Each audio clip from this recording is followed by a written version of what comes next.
Bueno, hola, otra vez. Ahora vamos a hablar de un tema bastante cool. Creo que es bastante moderno, sinceramente, al menos dentro de los estudios de Vygotsky. Ajá. Porque eran cosas que no se habían tocado hasta hace mucho tiempo, como que se habían dejado de lado, sobre todo por representaciones, pues hegemónicas de lo que debía ser Vygotsky, ¿no? Por ejemplo, que estuvo representada con las figuras de Leontiev y sus seguidores, que se capitalizó y dijo, esto va a ser el legado de Vygotsky, pero pues se ha visto que hay otras cosas que inclusive contradicen los mismos postulados de Vygotsky que vamos a ver en este momento. Uh -huh. Que evidentemente hace que hay una discontinuidad entre, entre Vygotsky y sus seguidores. Uh -huh. En específico vamos a ver cómo lo han tratado estos dos autores. Se llaman Beresov y Flir. Flir es la señora y Beresov es el señor de la derecha. Uh -huh. Y bueno, vamos a ver también otras cosas del mismo Vygotsky, que ya inclusive estaban desde los textos que nos llegaron a todos nosotros, pero pues que no se habían como tal hecho gran esfuerzo de desarrollar estas ideas, ¿no? Por ejemplo, desde el 89 está este texto que se llama Concrete Human Psychology de Vygotsky. También está desde el 94 este que se llama The Problem of Environment. Y por supuesto está el tomo 4 de las obras escogidas de Vygotsky. Todos esos ya hablan de estas cuestiones que hablan Flir y Beresov. En concreto vamos a tocar de ellos dos papeles. Uno que es Perishivanye, as a Theoretical Concept for Researching Young Children Development. Y el otro que realizó Beresov, donde clarifica algunas cosas, que es Perishivanye as a Phenomenon and a Concept, Questions and Clarification and Methodological Meditations. Esos dos papeles más aparte de los que ya dijimos de Vygotsky. Y esto va a ser como una síntesis de todo eso. Así que es mucho material, va a ser un poco complicado, pero si les interesa eso, pues acompáñenme en este pequeño video. Bueno, pequeño, son como 20 diapositivas.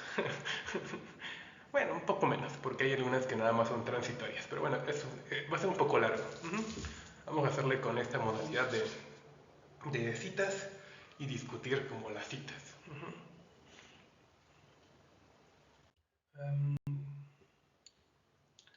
Para esto, pues bueno, va a ser importante empezar con cómo empezó definiendo Vygotsky Pereshivanye, ¿no? En este pequeño texto citado por Beresov y Flir, que es un diccionario del cual no tenemos acceso nosotros, pero es un diccionario que hizo en su tiempo Vygotsky, dice, Pereshivanye is a common name for direct psychological experience. From a subjective perspective, every psychological process is Pereshivanye. In every Pereshivanye, we distinguish, firstly, an act, and secondly, the content of Pereshivanye. The first is an activity related to the appearance of certain Pereshivanye. The second is the content, the composition of what is experienced. Entonces, tenemos de alguna forma algo un poco indeterminado que nos dice que la Pereshivanye es es básicamente es el proceso es cualquier proceso psicológico, ¿no? Que es un poco pues insatisfactorio, pero ya de manera más interesante nos dice una caracterización fenomenológica de qué es Perishivanye, ¿no? Nos dice es un acto y es un contenido. Ajá. Es muy similar a como lo hacían los fenomenólogos, solamente que los fenomenólogos lo definían simplemente el polo subjetivo de esto, ¿no? Y aquí estamos en sentido de que hay obviamente una definición dentro de un marco conceptual materialista, entonces te está refiriendo a un mundo concreto, ¿no? Es una Perishivanye, una experiencia del mundo. Pero bueno, nos está diciendo que tiene un aspecto ontológicamente diferente, o sea, nos está diciendo que es algo cualitativamente diferente, que es algo subjetivo. la experiencia directa de esto. ¿Qué es? En sí viene siendo el acto y el contenido que se experimenta. Ajá. Ahora, pero también Vygotsky lo toca de otras maneras, ¿no? Por ejemplo, en este texto que le decía de The Problem of Environment, lo introduce como un concepto, no solamente como un aspecto fenomenológico. Y como un concepto dice, Perishvani is a concept which allows us to study the role and influence of environment on the psychological development of children in the analysis of the laws of development. Esto ya es completamente diferente, ¿no? No simplemente nos está dando una caracterización de lo que es Perishvani en cuanto a un acto y un contenido, sino está haciendo una generalización dentro de un marco teórico. Está proponiendo que funciona como un concepto. Oh, yo la galla. Que funciona como un concepto. Y ese concepto permite estudiar, como dice, la interrelación entre el ambiente y el sujeto. Como dice, in an emotional Perishvani, we are always dealing with the indivisible unit of personal characteristics and situational characteristics, which are represented in the emotional Perishvani. Entonces nos está diciendo que es un concepto que nos permite justamente estudiar esta unidad, ¿no?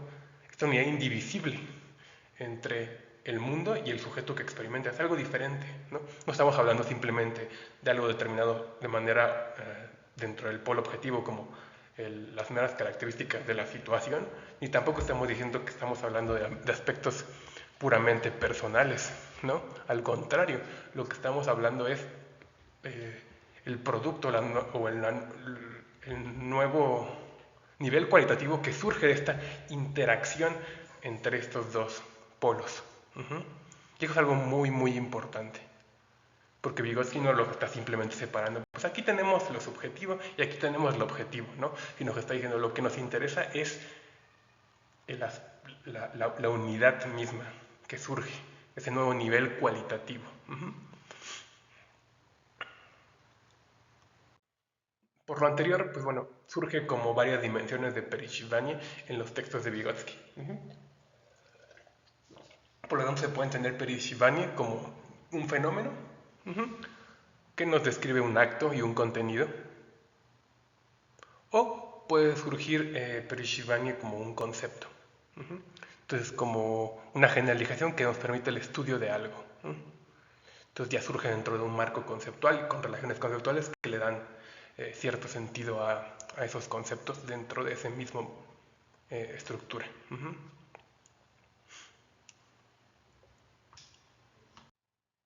Entonces vamos a la siguiente parte. En este paso la idea del desarrollo y el drama. Nos dice Vygotsky que es algo fundamental y es que lo social y no puede ser entendido simplemente como un factor que influencia al desarrollo, o sea, teniendo por un lado los factores sociales y por otro lado los factores biológicos, ¿no? Y nos habla de que lo social es la fuente de desarrollo, no simplemente el escenario donde ocurre, no simplemente es algo que influencia desde fuera, ¿no? Y esto es muy, muy importante porque esto ya se ve reflejado desde la misma idea de que las sociedades psicológicas tienen un origen a partir de relaciones sociales.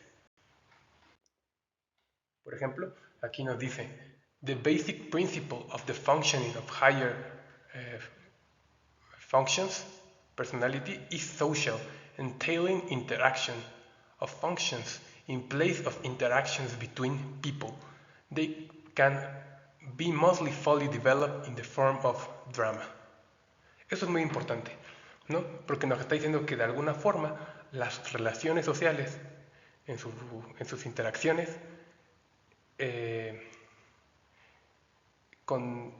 permiten el desarrollo de esas relaciones internas que se manifiestan en lugar de relaciones entre personas como relaciones entre funciones, como sistemas funcionales, Ujú. Entonces, digamos, esas mismas relaciones eh, sociales condicionan eh, la emergencia de esas nuevas funciones cualitativamente diferentes. Es por eso que, por ejemplo, Vygotsky dice algo así, de que motivation and social division of functions as a mechanism for the modification and transformation of functions. Así que las funciones de alguna forma se dividen en las relaciones con otras personas y se manifiestan en esa relación. Y esa misma relación, luego posteriormente en el proceso de internalización, luego emergen como por su dirección de manera interna como relaciones funcionales. Entonces, si se fijan, es algo muy, muy diferente a lo que se suele entender, ¿no? Como simplemente el ambiente influyendo sobre el desarrollo. Estamos hablando de una cuestión completamente diferente, completamente cualitativa diferente y que requiere por lo mismo, que hace mucho énfasis Vygotsky y luego no se le pone atención a eso, que requiere leyes diferentes. Pero bueno, ahorita no da tiempo de tocar esa cosa en específico, pero es algo fundamental en Vygotsky. Ahora, la otra cosa que llama mucho la atención es esta idea de drama, ¿no? Porque, ¿qué es drama? ¿No? Porque parece una cosa como muy teatral o muy, muy del orden de la literatura. Y tiene sus razones de ser, ¿eh? Vygotsky, de hecho, no empezó siendo psicólogo. Él entró a ser psicólogo por cuestiones de lo que le interesaba en ese momento, porque él era como una suerte de crítico literario, trabajaba como esa cuestión y se pasó posteriormente a los estudios de los aspectos psicológicos de las obras literarias y en ese punto convergió con un interés a la psicología y a partir de eso fue creciendo ese interés a la psicología y se desplazó a esta rama.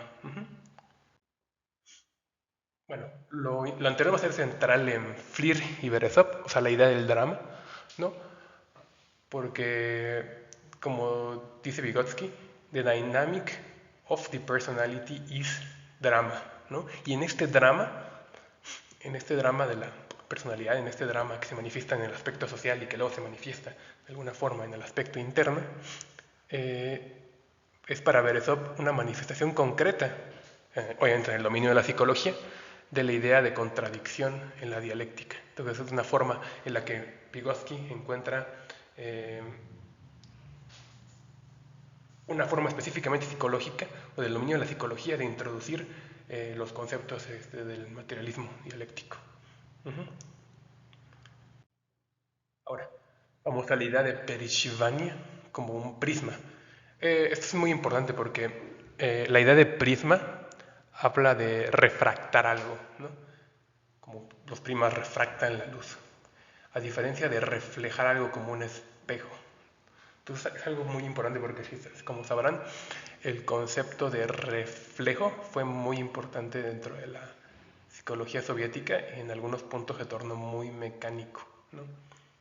Entonces, simplemente como eso, como como un reflejo, una reflexión de algo. Entonces, algo que se refleja se manifiesta de manera prácticamente equivalente como se presenta en un inicio, o sea, que no hay ninguna transformación o cambio, ¿no? O relación con eso que refleja, sino simplemente lo reflejado se manifiesta de manera, a lo mejor con una diferencia este, cualitativa en algún grado, pero sigue siendo simplemente algo pasivo, ¿no? Entonces, es por eso es importante la idea del prisma, o y la idea del prisma y la refracción. Ujú. Dice Vygotsky, Perishvani arising from any situation or from any aspect of his environment determines what kind of influence the situation or the environment will have on the child. Therefore, it is not any of the factors in themselves, if taken without reference to the child, which determines how they will influence the future course of his development, but the same factors refracted through the prism of the child's emotional experience, o Pershivani. Esto es muy, muy, muy, muy, muy, muy importante, ¿no? Si se fijan, nos está diciendo justamente algo, de hecho muy contrario a, a- a como lo hicieron en su tiempo Leontief y, y compañía, porque ahí se toma el principio de reflejo y, por ejemplo, se toma el ambiente como simplemente determinando de manera directa, obviamente acomodándolo de cierta forma, de manera específica para que sea óptimo, pero acomodando el ambiente de cierta manera para que ellos puedan generar ciertos aspectos internos en las personas. Pero los aspectos internos, digamos, son determinados de manera unilateral por el educador, son por el ambiente, etcétera, ¿no? Pero son determinados por un polo. Sin embargo, el sujeto, como tal, viene a ser una cuestión pasiva. En cambio, aquí Vygotsky es completamente opuesto, ¿no? Estamos hablando de que se está refractando esos aspectos objetivos por los aspectos internos. Entonces es muy similar a como lo concibió, de hecho, el otro representante de la actividad, que es Rubinstein. Estamos hablando de un proceso de refracción, ¿no? Lo que, lo que sería como la forma adecuada de entender el determinismo, como lo hace Rubinstein, que es el materialista dialéctico. Entonces, esta idea del prisma va a ser fundamental, ya que nos va a permitir reentender la situación social, eh, por lo mismo no como un polo objetivo, sino que implica la refracción del sujeto de esa situación social del desarrollo, ¿no? Que es, digamos, lo que tanto en Vygotsky como en Leontief era aquello que permitía o que guiaba los cambios más importantes en un determinado periodo. Dice Vygotsky, lo negro, que dice como Perishivaniya, no sé cómo se pronuncia exactamente, pero es el plural de Perishivani, es un agregado mío, nada más lo puse porque en la versión en español no viene, entonces para que quede más claro que cuando traducen vivencia en los textos se refieren a Perishivani o Perishivania. Bueno, dice, si tuviéramos que formular una tesis formal un tanto generalizada, sería correcto decir que el medio determina el desarrollo del niño a través de las vivencias de dicho medio. Así pues, lo más esencial es renunciar a los índices absolutos del medio. El niño es una parte de la situación social. Su relación con el entorno y la relación de este con él se realiza a través de la vivencia y la actividad del propio niño. Las fuerzas del medio adquieren significado orientador gracias a las vivencias del niño. ¿Ven? Entonces, si se fijan, es una concepción completamente diferente a un aspecto objetivista de, de la situación social del desarrollo. No es tanto la situación social del desarrollo como tal por sí misma, sino la situación social del desarrollo refractada, ¿no? Entonces ahí se vuelve muy importante comprender la idea de vivencia y Pirishivani, porque si no, pues vamos a hacerle un mal favor a Vygotsky para comprender la situación social del desarrollo. Porque Vygotsky ya está avanzando mucho más allá de Leontief y los demás, ¿no? Ya está viendo el aspecto verdaderamente dialéctico entre el sujeto y el ambiente. Y si no se concebían esas dos, pues como decía Rubinstein, íbamos a acabar con un determinismo mecánico que iba a acabar haciendo del aspecto realmente interno algo, algo inexplicable realmente. Que fue lo que les ocurrió, de hecho, a Leontief y a compañía, sobre todo a Leontief. Si se fijan, sus concepciones de motivo van pasando desde un aspecto simplemente como una necesidad así general que de alguna forma se objetiviza o logra objetivizarse en algún objeto material, pasa a tratar de modificar esta noción de motivo, como que los motivos, una vez que surge determinado punto de desarrollo, pueden generarse de manera interna y demás, pero eso ya lo va haciendo hasta finales de su vida y nunca acaba de desarrollar esa idea. que se hubiera considerado desde un inicio el polo del sujeto, se hubiera hecho tantas bolas en muchas más bolas después. Bueno, esto es de hecho, si quieren ver un punto muy concreto de cómo ve esto Vygotsky de la Perishivania y la situación, les recomendaría checar el texto del environment, del ambiente, del problema del ambiente, aquí, justo en la página 340 y 41, como lo marqué.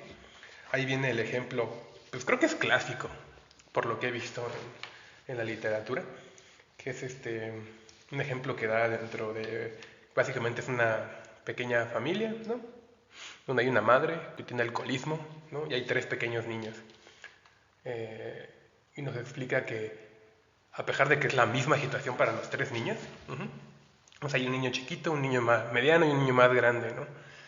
A pesar de que es la misma situación, los tres niños la experimentan de manera diferente. Y si no pudiéramos conceptualizar justamente eso, nos sería así como de rayos. ¿Y cómo es que ocurrió que los niños, a pesar de que era la misma situación, tuvieron diferentes resultados a partir de esa misma situación? ¿Por qué? ¿No?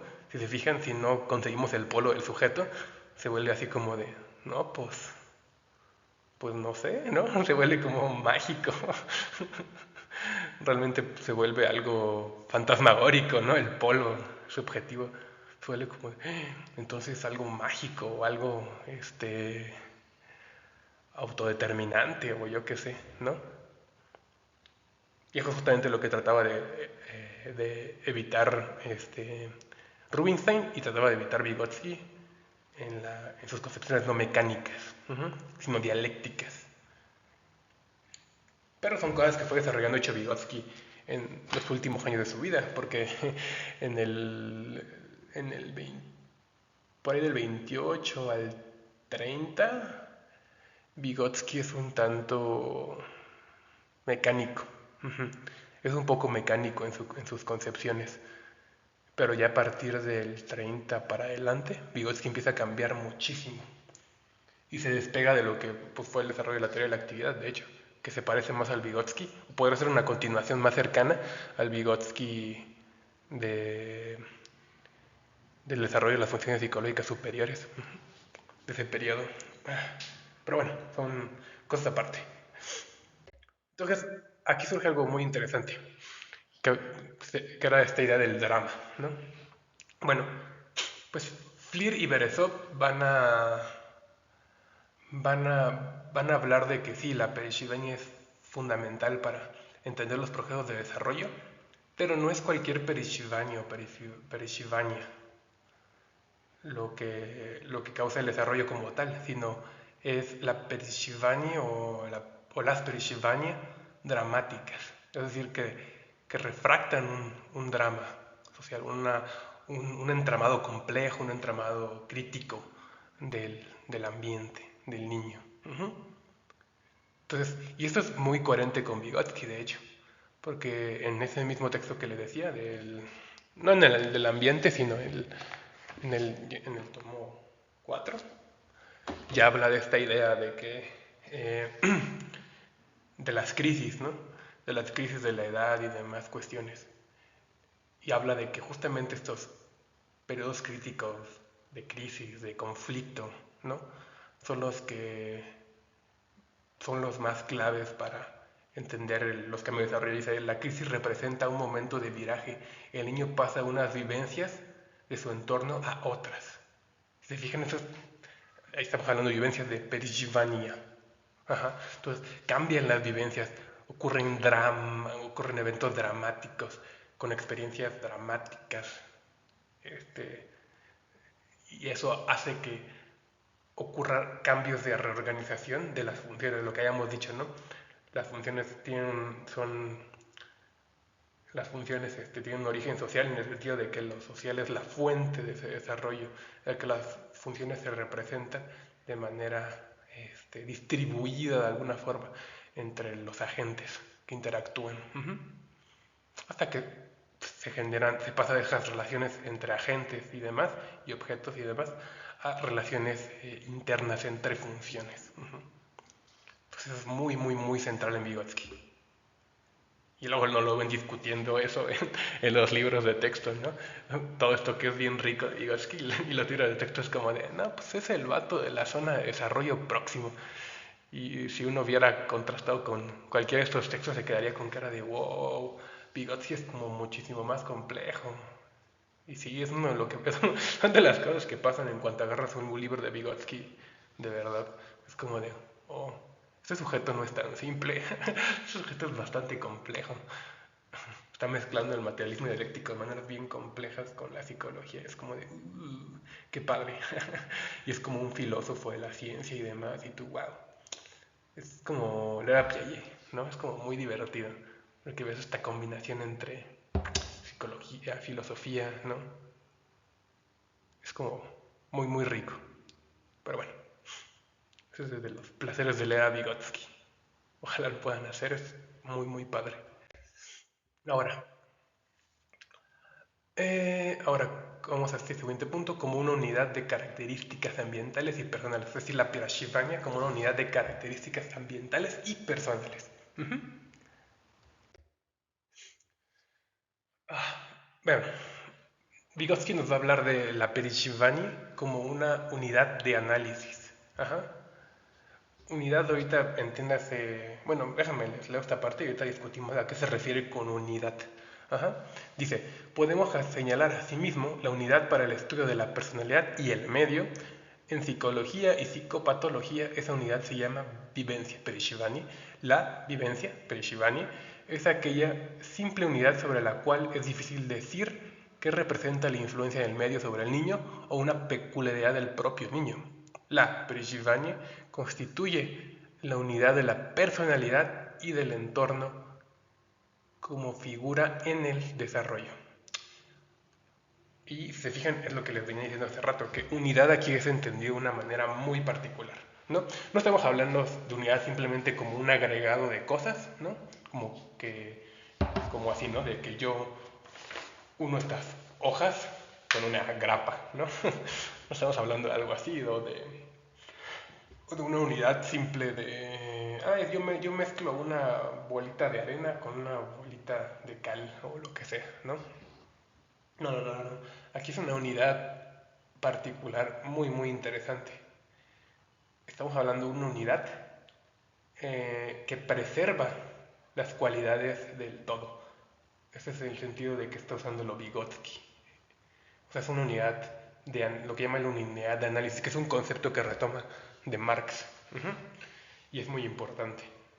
¿Por qué? Porque el ejemplo más clásico de Vygotsky es el que da en, en el tomo 3 o en las obras escogidas 3, que es seguramente todo el mundo lo ha escuchado, pero es el de que no puedes estudiar, o si quisieras estudiar el agua, no podrías estudiar por separado el hidrógeno y el oxígeno, ¿no? Por sí mismo no puedes estudiar ni, así que si tú quieres entender lo que es el agua, no puedes estudiar ni hidrógeno ni oxígeno por separado, sino tienes que estudiar justamente la unidad que es el agua, donde se mantienen las propiedades pues, del agua, ¿no? Si uno intentara así descubrir la esencia del agua simplemente estudiando el hidrógeno y el oxígeno, pues no va a llegar muy lejos, ¿no? Te vas a quedar pues a lo mejor con un dominio muy bueno de lo que es el hidrógeno y es el oxígeno, pero jamás una comprensión de lo que es el agua, ¿no? Porque las propiedades del agua como tal solo se manifiestan cuando hay una determinada proporción de hidrógeno y oxígeno con determinados enlaces. Pero pues eso solo lo puedes saber si tienes agua, no si tienes hidrógeno y oxígeno, ¿no? Pues aquí lo mismo. No puedes entender adecuadamente este desarrollo si no entiendes la unidad de análisis de la Perishivanya. No puedes entenderlo simplemente como aquí el factor biológico y acá el factor ambiental, porque si lo tienes así y luego intentas unirlo de manera mecánica, pues no vas a llegar a nada porque tienes las propiedades por un lado de lo social y por otro lado las propiedades biológicas o subjetivas o lo que sea, ¿no? Pero si tienes unas y otras por otro lado, pues va a ser como el estudio del hidrógeno o el estudio del oxígeno, pero jamás el estudio del agua, ¿no? Es el gran punto de Vygotsky. Y que luego no se entiende, pero es muy, muy, muy importante. Y ese es un punto muy fino de su filosofía. Mira, aquí queda muy claro, ¿no? Dice, an emotional experience per Shivani is a unit where, on the one hand, in an indivisible state, the environment is represented. In essence, that which is being experienced, an emotional experience per Shivani, is always related to something which is found outside the person. And on the other hand, what is represented is how I, myself, am experiencing this. In essence, all the personal characteristics and all the environmental characteristics are represented in an emotional experience, per Shivani. So in an emotional experience, we are always dealing with an indivisible unity of personal characteristics and situational characteristics, which are represented in the emotional experience, per Shivani. Más claro no puede quedar de que no se puede separar el oxígeno y el hidrógeno, así como no se puede separar el polo subjetivo del aspecto ambiental. Si lo haces, jamás vas a entender ni qué es el agua, ni qué es esa experiencia que tiene la persona. Ajá. Y por lo tanto no vas a entender el desarrollo. Ahora, vamos a ver también que Vygotsky también habla de la Perishivani como una unidad de la conciencia. O sea que por un lado habla de la unidad de la Perishivani como unidad del ambiente y del polo subjetivo, o de la personalidad y el ambiente, y por otro lado habla de la Perishivani como una unidad de conciencia. Es decir, que si se fijan con lo que empezamos esto, que la Perishivani tiene varias dimensiones en Vygotsky. Y ahorita vamos a verlo, ya con un grafiquito que nos referimos con todo esto. Pero primero vamos a ver esta idea, Perishivani como unidad de la conciencia. Y aquí es muy claro igual, Vygotsky en Obras Escogidas, toma 4, en los problemas de la psicología infantil, sobre todo en las páginas 383 y 384, para adelante está sus ideas de la Perishivani. Acuérdense, lo van a encontrar como vivencia, ¿eh? Por si nos dicen, ¿y dónde está Perishivani en este texto? Está, pero como vivencia, por las cuestiones de la traducción.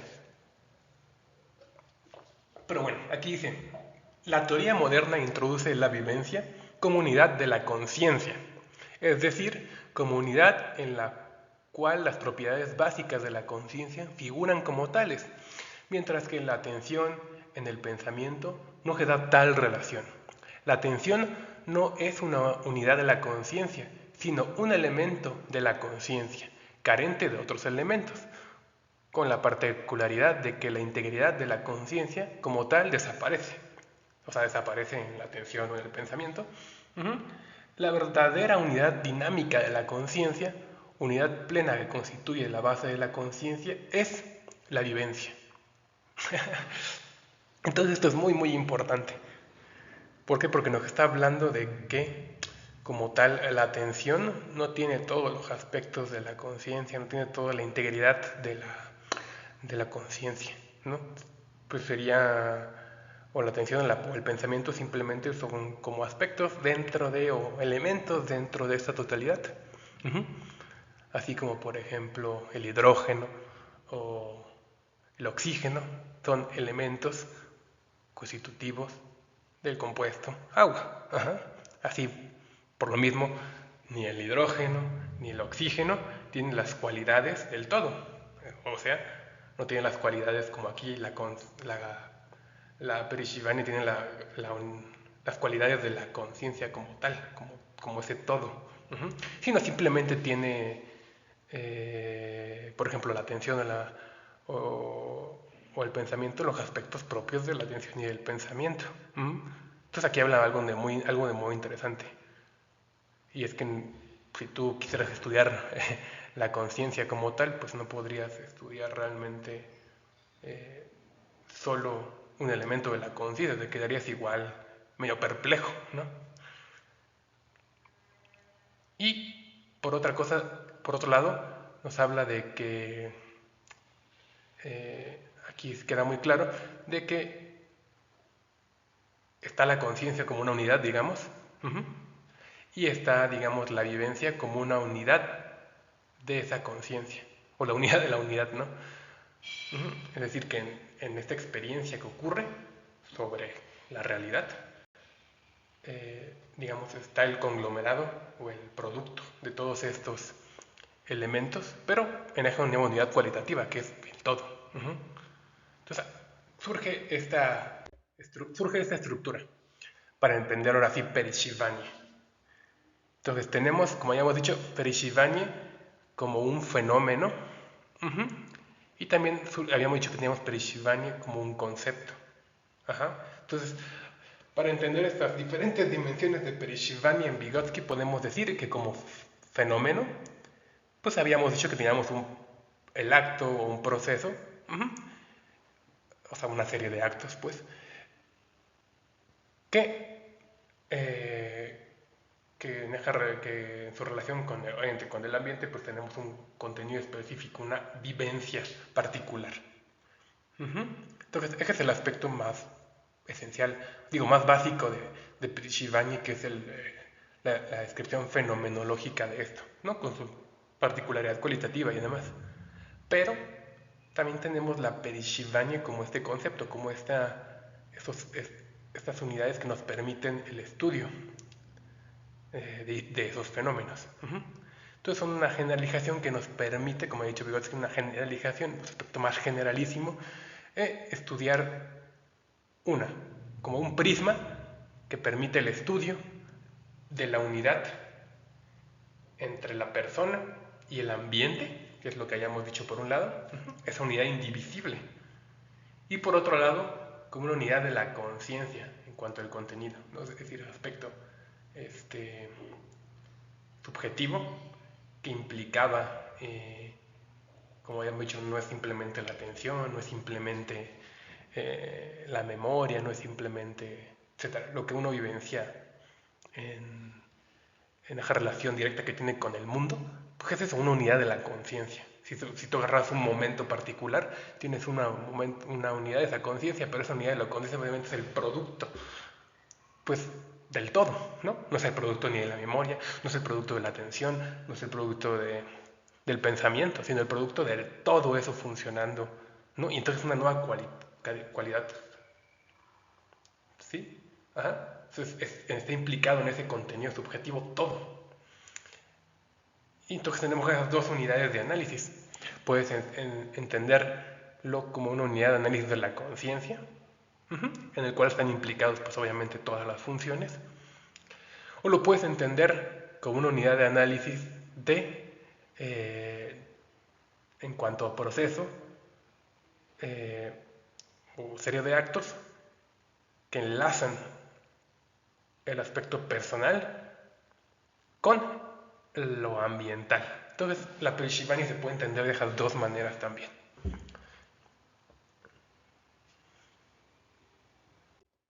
Y pues eso sería todo. Espero que haya quedado claro porque es un poco complicado. Pero de aquí ya pueden ver la importancia que tiene la Perishivanya, ¿no? O sea, como concepto. Como concepto va a ser fundamental porque nos va a permitir más bien entender los procesos de desarrollo psicológico, no simplemente es un aspecto meramente determinado desde el polo objetivo, ¿no? Por ejemplo, como a veces ocurre, ¿no? De que, ¿qué aspectos de escolares condicionan un desarrollo tal de el funcionamiento ejecutivo, ¿no? Pues eso a lo mejor está bien, en algún punto, en algún grado eso está bien, ¿no? O sea, qué aspectos del ambiente permiten el desarrollo ejecutivo. Pero como tal, si se fijan, no debería interesarnos tanto eso, sino analizar también el aspecto de la Perishivanya como tal, ¿no? Y no solo de la Perishivanya como tal, sino la Perishivanya dramática, ¿no? qué aspectos dramáticos de la interacción social en, el, en la situación social de desarrollo escolar permiten el desarrollo del funcionamiento ejecutivo, por ejemplo, o la reorganización del funcionamiento ejecutivo con otras funciones también, porque eso en realidad está implicado, no solamente el cambio cuantitativo del funcionamiento ejecutivo, sino los cambios estructurales que ocurren en el funcionamiento ejecutivo con otras funciones, por ejemplo, con el lenguaje o con, a lo mejor con aspectos visoespaciales o con aspectos somatosensoriales, no sé, ¿no?